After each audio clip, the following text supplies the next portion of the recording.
But first up, the carpet bombing of regional Australia with massive wind turbines and hectares of farmland covered with solar panels, plus huge transmission lines being ploughed through productive farmland, state forests and national parks, is causing huge interest in regional Australia. Now, recently, Peta Credlin on this program returned to her hometown of Wycheproof in Victoria's Mallee Country and aired the fears of locals on renewable energy companies backed by state and federal Labor governments bullying them. And there is no other word for it, bullying them to host transmission lines on their properties and tried to seduce them to host turbines and solar panels.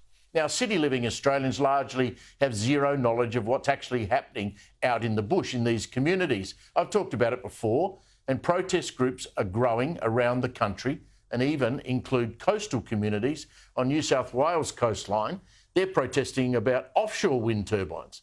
Now, this is all being driven by a renewable zealot in the Minister, Chris Bowen, who for some reason has been able to convince people like the Prime Minister that Australia must rewire the entire nation to meet a set of climate targets signed up to in Paris. Now, as I've said before, this is complete madness. Australia is rich in gas and coal, and we should have some of the world's cheapest energy. But instead, power prices continue to go up. Just yesterday, the boss of mining giant Woodside Energy, Meg O'Neill, at a speech in Melbourne, warned that Victoria was about to have a winter gas shortfall after 10 years of demonising gas. Our ability to come to the rescue on those cold days in winter or the hot days when people need the AC is becoming reduced year and year. So look, I'm very worried about Victoria. Now, the fools that run energy policy in that state have even legislated no new homes be allowed to connect to stovetops or water heaters and to put gas into their properties in future. And if your hot water system breaks down, guess what?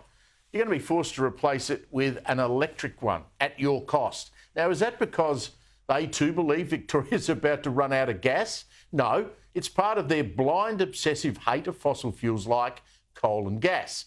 Now, as O'Neill pointed out, and this is a direct quote, ideology has stood in the way of sensible energy investment. She says her company is wary of investing in that state because of political scepticism. And guess what? It seems Victoria sits on top of huge reserves of natural gas, but is close to being forced, you won't believe this, to import LNG at a massive cost. Now, how dumb is that? And meanwhile, out in the real world, guess what's happening with those wind turbines forced on regional Australia? Well, they are not only falling over, they are shedding dangerous shards of metal. Now, last weekend on Sunday, there was a series of thunderstorms across Western Victoria and through the city. They were loud, there was lots of lightning and some strong winds, but nothing really out of the ordinary. Then on Tuesday, at a renewable wind farm called Berrybank, north of the town of Colac, a 112-metre high turbine fell over. It collapsed. Now, this is caused by the other 25 wind towers to then be turned off. Now, I checked out this place called Berrybank. Don't you love it? They always give these joints fairy tale-like names. Berrybank, I checked out, and I was surprised to learn it sits on 5,000 hectares of farmland. It's been there since only 2022. And already these things are falling over. And just recently at the nearby Golden Plains wind farm, a worker tragically was killed when a blade crushed him to death.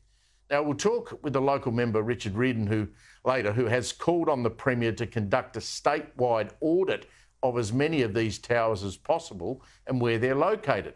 And this is not a problem confined to Victoria. It's a nationwide scandal. And all we get from the Albanese government is scare campaigns about nuclear energy.